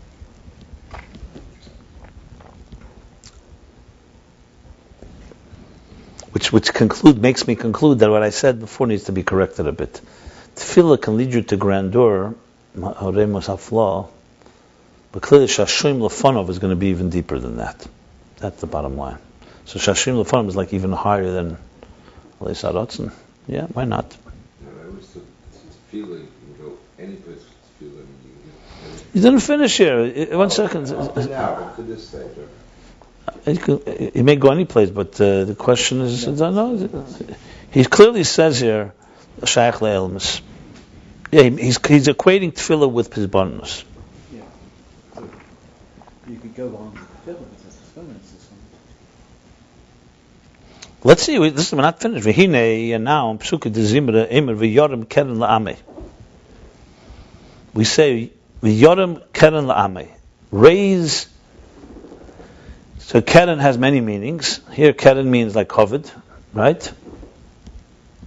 Keren means light. Keren can be karni hoid. Keren can mean, of course, a horn. But Yoram Keren Lami usually means Yoram Keren Lami, like Keren, why karni hoid on top of the head? Yoram Keren Lami, raise a, how would you translate Keren Lami? Raise a, how would you translate Keren? Success? No, I want to say for Yoram Keren. Well, it's something similar to that. Rabbi, what would you say, Keren? Karnoi Toron B'Chodri. Covered, like it's like a Ray. the ray. Yoram Keren Lam, raise for your nation.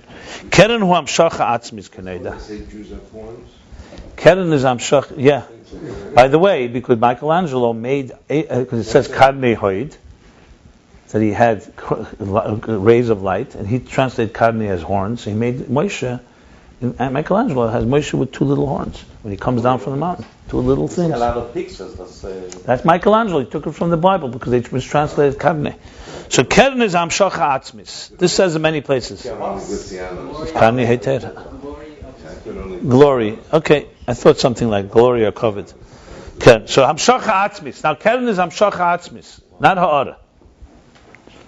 It says in Chassidus, that's why the Rashba, it brings from the Rashba in Ein Yankiv, that Keren, as a ray of light, is connected to Keren as a horn, because it's a substance. It's not just a reflection. Not to say Karni Heid, not just light. But he had Karni Heid after the second Luchas, whatever the day Moshe came down. It wasn't just he came with a reflection, because then what was the he came down with something fundamentally different, a new dimension of Eir. Zeu rak mashemachal. So he says, Keren Amshachat was Kaneda. Zeu rak mashemachalik bein Amshach shebeil mislam Amshach shel neshamas Yisrael. So the Chayri is asking a question. In davening, we say Keren, which is Atzmis. You just said it's a Ha'ara, which is connected to the world. So he's answering that. That's only because he's distinguishing between the transmission into the world to the transmission to what's drawn down, to what's drawn down to the transmission of the souls of Israel.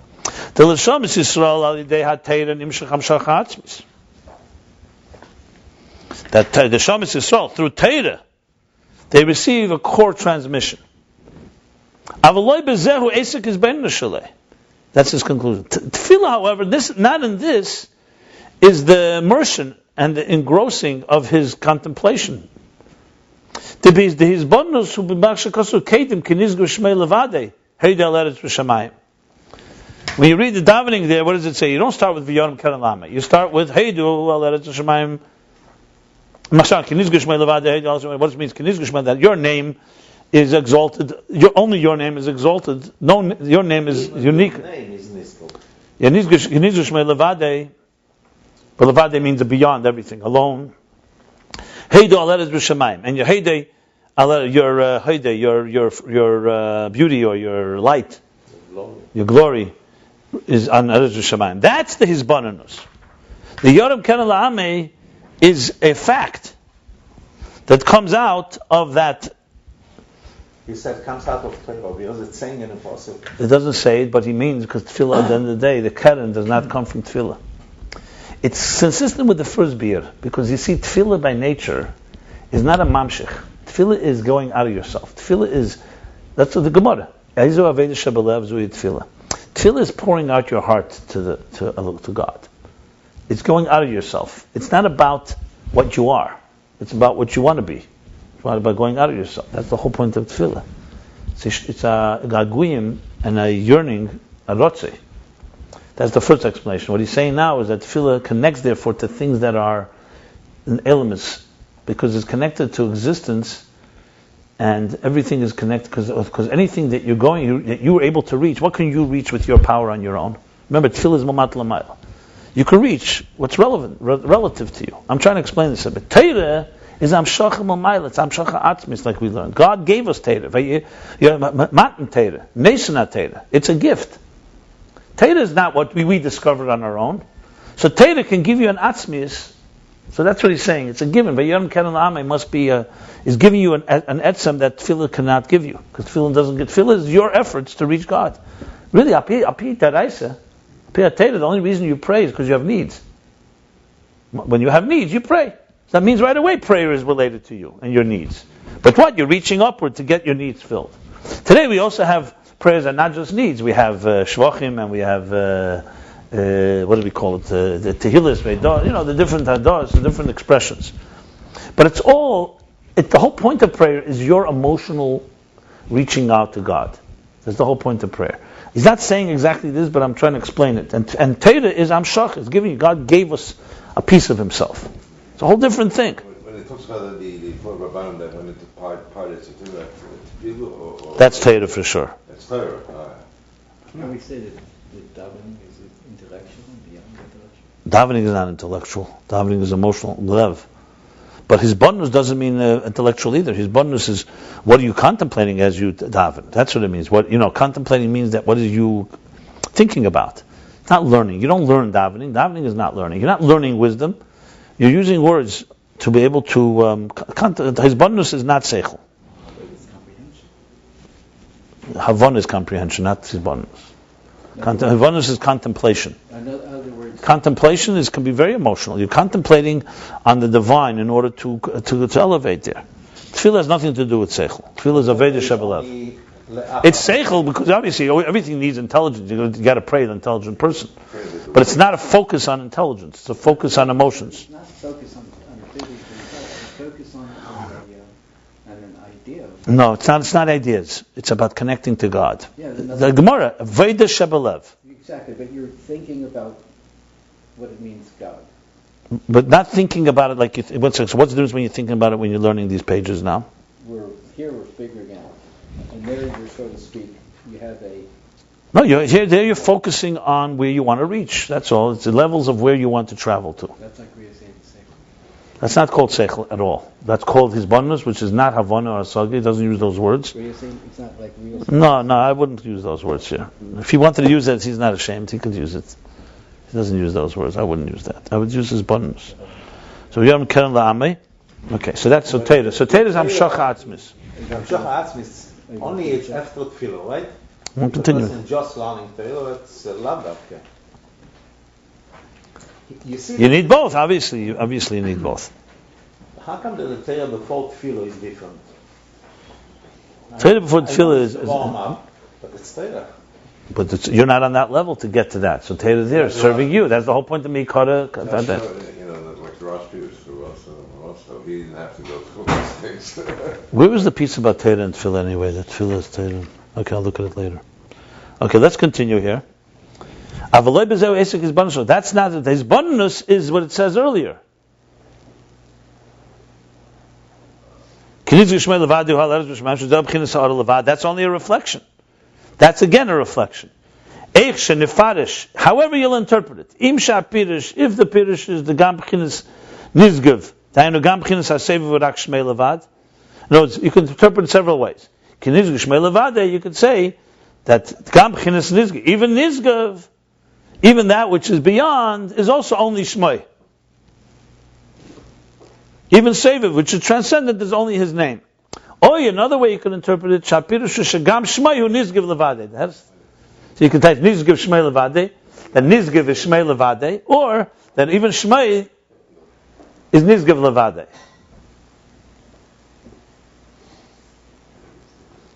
What would be the second interpretation? That even Shmei, even the lower level, even a reflection is also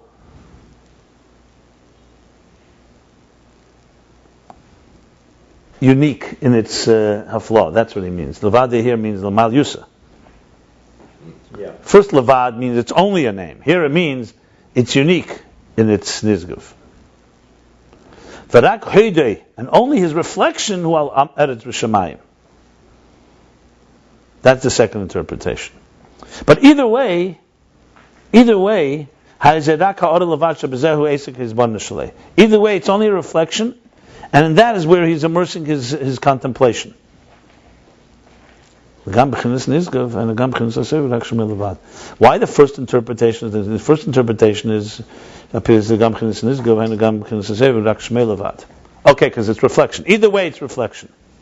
But what it says, Yoram Keren La'amei, that he raises the glory for his nation. This is not because of tefillah. This is through Torah mitzvahs. That's only because through Torah mitzvahs we draw down the level of atzmos. He's just saying it. There's nothing from the pasuk that it's indicating it. Yoram Keren La'amei is not. I agree. He's explaining it. He's qualifying that tefillah is at the end of the day not tamshah. Tefillah is not Torah, basically. Yeah. Shaidezehu shenasa achayis vayeker ba'mitzvahs. But the Rebbe is talking about it in Tanya. Because through this, what do you need to mitzvahs if the neshama itself is because through this becomes the chayis, the life force, the vitality, vayeker, and the value and the preciousness in mitzvahs. Which is through this? Through the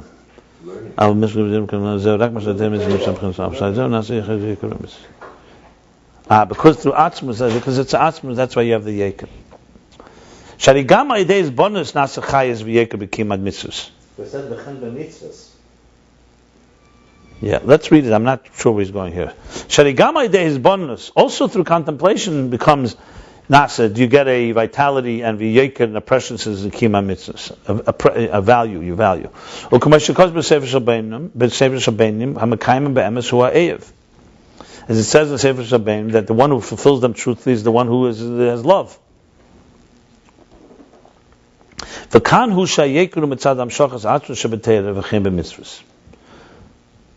here, however, the value, the yeker, the preciousness, is because of the Amshachas Atzmus Shabbatera, and the same thing with mitzvahs.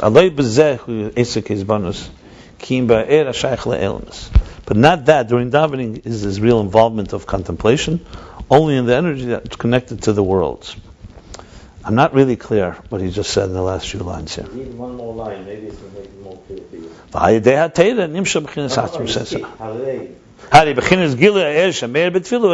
No. This I know. This he's going back to the beginning. I think what he's trying to qualify. Vayoram Keren La'amai is a very particular level that we have Amshach Atzmus. That in other words, one second, let me just think.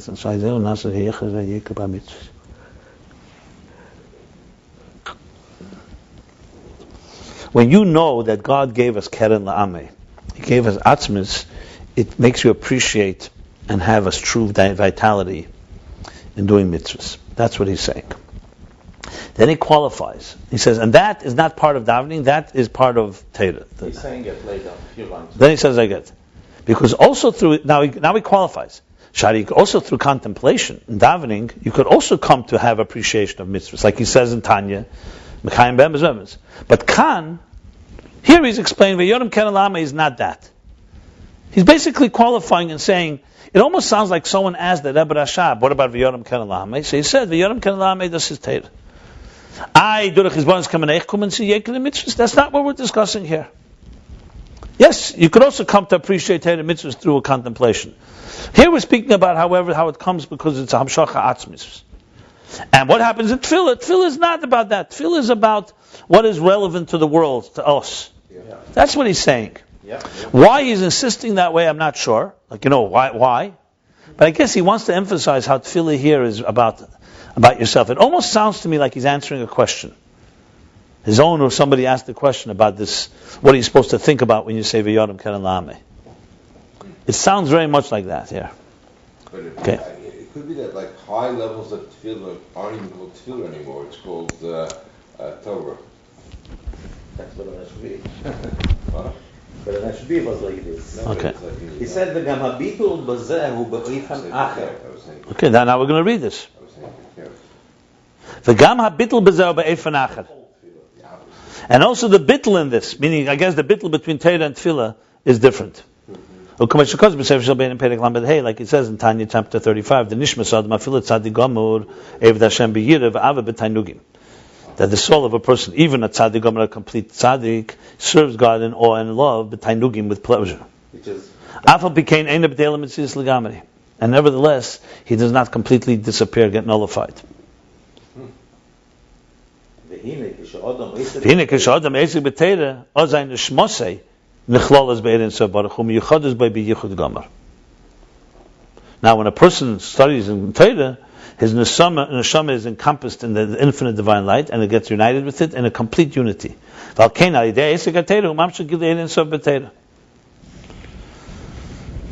Is this part of the Tanya? No. So what does the Tanya Lamed Hey teach us? That without Torah, afilu tzadik gomor, Right. is ein botel b'mtzias legamri. Right. Tefillah Yeah. is this. Tefillah is still his existence, right? Even with Ava v'Yira, Yira v'Ava b'Tainugim. Tefillah is you one with Hashem. Right, exactly. It's about, it has to be within your, This is the key difference between Ben Shanasa Eved, Eved Shanasa Ben. Samach Vav, Eved Shanasa Ben, Yesterday's time. Eved Shanasa Ben, so he is coming closer like that. It's a Eved. Ben Shanasa Eved.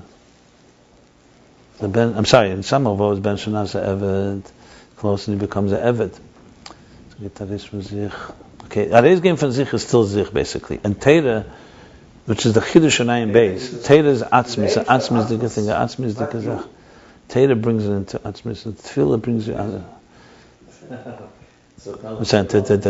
Someone was Tefillah. Okay. Samach Ayim Beis is... He's saying that Alidei HaTeira ain't Zeh lehoyer nafshei.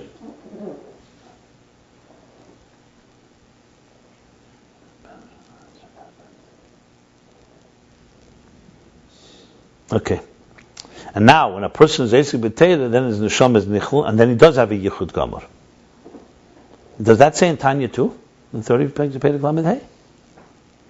He's saying it in Perek Hey, the Yichud. Okay. That's why through Eisik B'Teira, Mamshel Gilead and Sof B'Teira. And that's why through studying in Teira, he draws down the Gilead and Sof in Teira. She'ein Zeh leher nafshei. Not like by David. It's not to radiate and illuminate his soul. V'aynu gam loy b'chinas hamshach zeir ha'me'er ha'idei tefillah. Kein Kabbalah Schar. 1 second. Meaning, even the Amshach there that was awakened by davening, so also that's not what Teira is. Because that's also Laher Nafshe. Kein Kabbalah Schar. This is the B'chinas Shashuim. 1 second. Kein Kabbalah Schar means also that. It's not that. It's not that. Because Kabbalah Schar is still for you. Yeah. Why does he bring Kein Kabbalah Schar? Why is that helpful here? Because then it's you. Right. Okay. Kima de Esek HaTeira v'Iskashuse. Be'er HaTeira nimshach hamshach zeir in Sof B'Teira. Rather, through his Esek, through studying his immersion in Teira and his connection in the light of Teira, nimshach is transmitted and draws down the hamshach, the transmission of Eid Ein Sof, infinite divine light in Teira. V'hainu de Esek HaTeira shlei eine b'dei l'ravis tzimeinei. Meaning the studying in Teira is not in order to quench his thirst, like in the first way that we spoke about. Now, the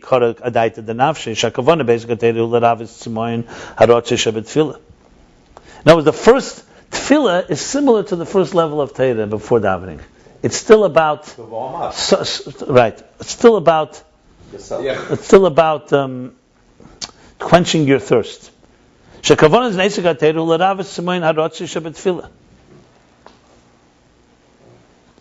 the purpose in studying Teira in order to quench the thirst that was invoked due to the yearning of davening.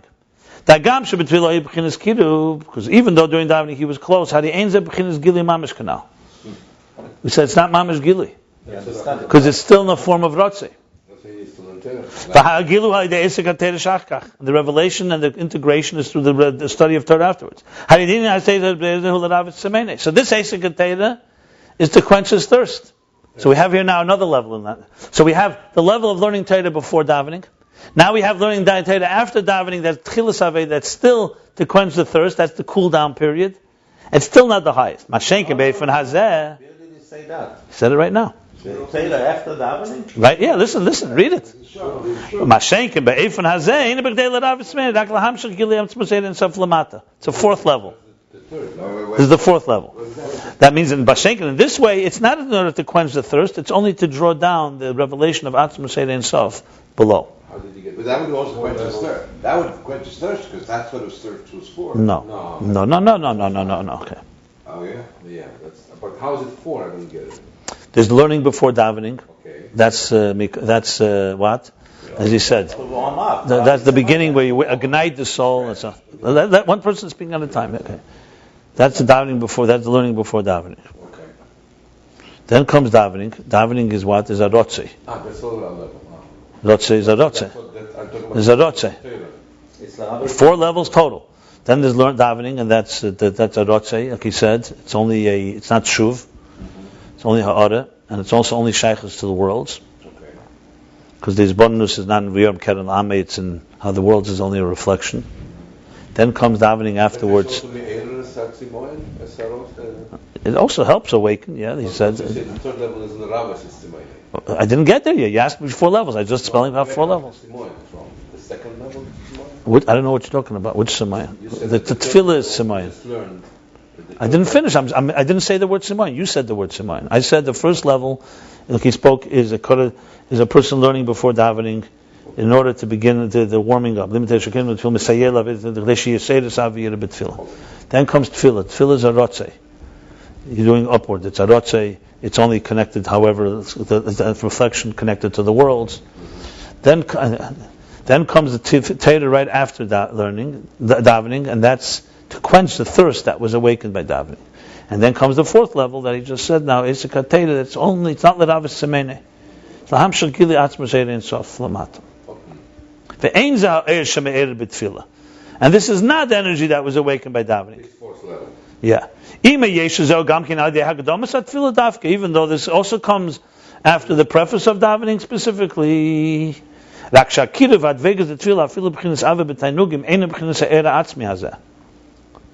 Only that the kiruv, the closeness, and the dvekus and the cleaving of davening, even in the level of ava b'tainugim, a love with delight, with pleasure, is not era atzmi hazeh. It's not ein b'chinas ha'era atzmi hazeh. It's not this core level of core energy. Because in this level is not possible any type of hisbonus, contemplation and comprehension of seichel as in any possible way.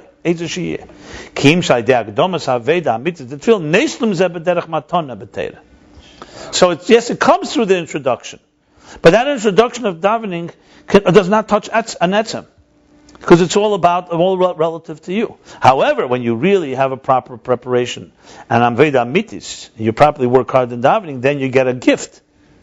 As we learned before, like we learned before, chapter 174, we said that's a gift. Matan Teira, as a matonesh, Hashim Lefanov is a gift. We're not talking about Zmir Yisrael Lichukecha, by the way. We're not talking about Teira that helps you.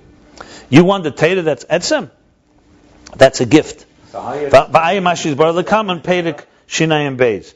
And look at what we learned later, what this chapter says of 372. Are you explaining that the Teira L'Achar Tefillah is also an Avisim? I'm not explaining, he says it, but I don't have to explain it. He says there is one level, then there's another level. After davening, you could also learn for yourself. Okay. That's why. It's Tuefanim. Okay. Remember, before he said the Tuefanim, they can be either the beginning of the day or they can be middle of the day, 2 ways to learn. You can learn any time both ways. Yeah, it doesn't mean that you have to go through these 2 steps after Tefillah. You can go right away to the higher. Maybe you can't. I'm not sure. Maybe you can't. Maybe you need to go. So can you go to Teira, this high level of Teira, without Tefillah altogether? No, not without Tefillah. You need it. So maybe you need the Teira after the Tefillah. I don't know. He doesn't say. It's you go either way. And his whole inyan of studying Teira on this level is to draw down the transmission of Atzmas below. And this also appears to be in Na'im Mehem and Zayar, page Dafresh Chav Beis Amid Beis 222b. Be'inyan sheDavid ha'yimachab Teira shelamayla b'Kodesh Baruch Hu. And in that David, same David we're talking about, he united, he connected Teira that was above with God. It means he drew down an additional increased energy in Teira. That's what I said. Fine, do you have a question? This is what he's saying. And he says there in Zayar, that this is the inyan. Who's a chassid? A person who does kindness with his nest. It means with Eibishter, kaineh, not for himself.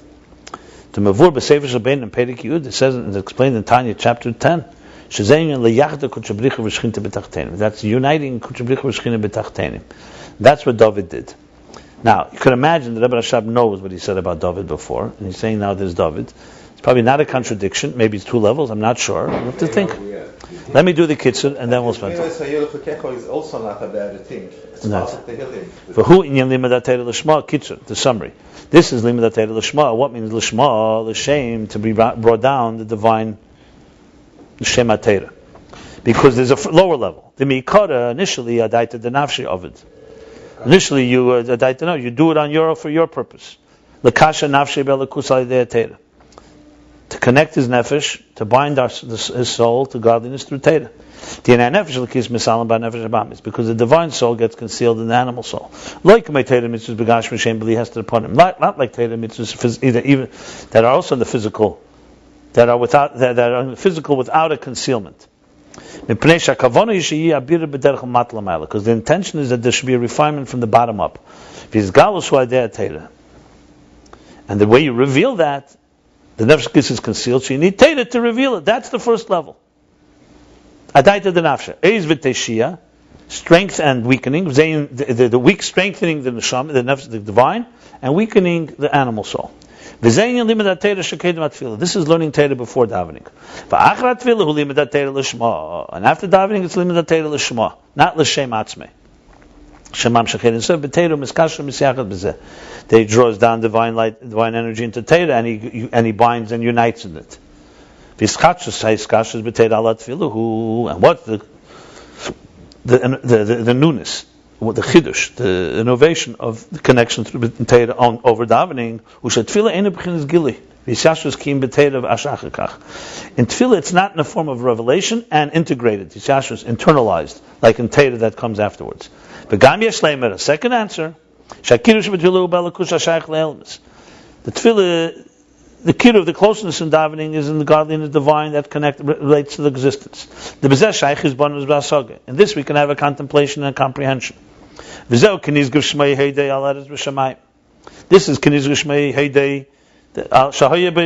His bonus. His bonus is Keniz Geshmei and Heidei is al eretz v'shamayim. That he's beyond, and his reflection is in existence. V'yodem keren hamshachas ha'atzmas b'teira. V'yodem keren is already the core transmission in Teira. Shalamayla ma'amshachas shebetfila. That's higher than what's transmitted during davening. V'hu bitl v'yichud gomer. And this is a total nullification and union. Mashenkin b'tfila. Contrast to davening. V'zeu ha'is b'teira. And this is the binding. The connection we make when we bind ourselves to Torah. Not to quench his thirst, but rather to draw down the revelation of the infinite divine light below. And that's what means to do chesed, kindness, with your master, with your nest. Not for yourself, but for God. You're bringing him down. So we finished chapter 176. We did pages 359 through the top of 361.